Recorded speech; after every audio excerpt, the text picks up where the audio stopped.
Christmas, everybody, or happy December 26th, depending on when this review is going to be up. I'm filming it on Christmas. Soul did come out on Christmas. It came out on Disney+. Soul is a new Pixar movie. It's one of my most anticipated movies of the year. It's the one where I was like, Pixar looks like they're going to do some shit with this movie. A musician named Joe Gardner, who has lost his passion for music, is transported out of his body and must find his way back with the help of an infant soul learning about herself. This is by far Pixar's most ambitious and honestly challenging movie to date. Of course, with every Pixar movie that has come out in recent years, or a Disney animation film, I mean even other animation films from other studios, this is gorgeous to look at. Very bright and colorful. Something almost photorealistic to the point where it's real. There's a scene towards the middle of the movie where I just sat there in awe. My jaw dropped because I was just like, that's fucking real. I thought it was for a minute. I was like, did they just take the animation out of this movie and just insert real people into the scene?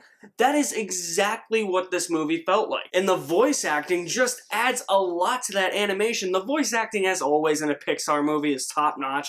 Jamie Foxx is amazing. The way he is able to express emotion through his voice, and the way that that emotion is acted out through his character, to me is just beyond animation standards. Like, this is like the next level of animation. It is that good. If Toy Story was so groundbreaking for Pixar in 1995, this is like the next big thing in animation. I think that this is probably the most detailed animation, full of contour and vibrant colors that we have seen in years. It was something to behold, just the animation with the characters being able to move and express the emotions that the voice actor is actually saying, and my god, I was literally blown away. Trent Reznor and Atticus Ross, yes, that Trent Reznor from Nine Inch Nails, who has composed the music for a lot of David Fincher movies, composes the music for this, and I will say, it's one of my favorite musical scores in a Pixar movie. It's definitely an unexpected musical score. It's an experimental musical score. Feels a bit melancholy at some times. You also have that whimsical, joyful, cheerful type of musical score in some scenes, and the musical score in some other scenes just captures the raw emotion, what the characters are actually feeling, and what they're thinking in their minds. This might be my favorite musical score of the year. And Pixar, once again, manages to create such a rich and engrossing story. I've seen some critics say that the middle of this movie drags. Not a single moment of this movie dragged for me. They are able to keep me engaged throughout the entirety of this movie. Throughout its entire runtime, it is able to invest my attention into such a unique, original, fresh, and thought-provoking, which is very important, animated feature film. Let's talk about some of those thought-provoking things, because like I said, this movie is definitely probably Pixar's most original film. It's their most mature work to date.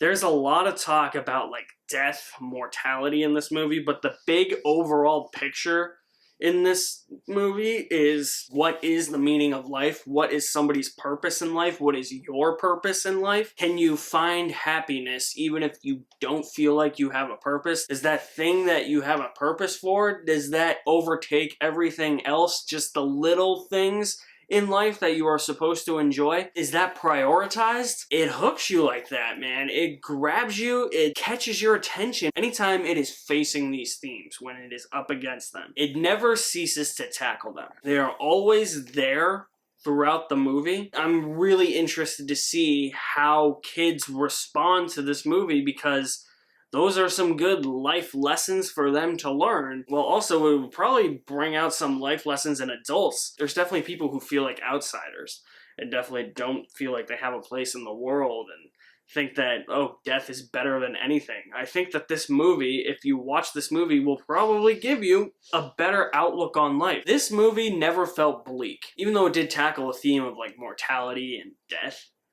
never felt bleak in the slightest. It always tackled those themes in a way that felt natural and was able to address those themes in ways that adults can relate to and kids can relate to. Pixar is just top notch. Man, I cannot say enough about Soul. It's gonna bring out the best in you.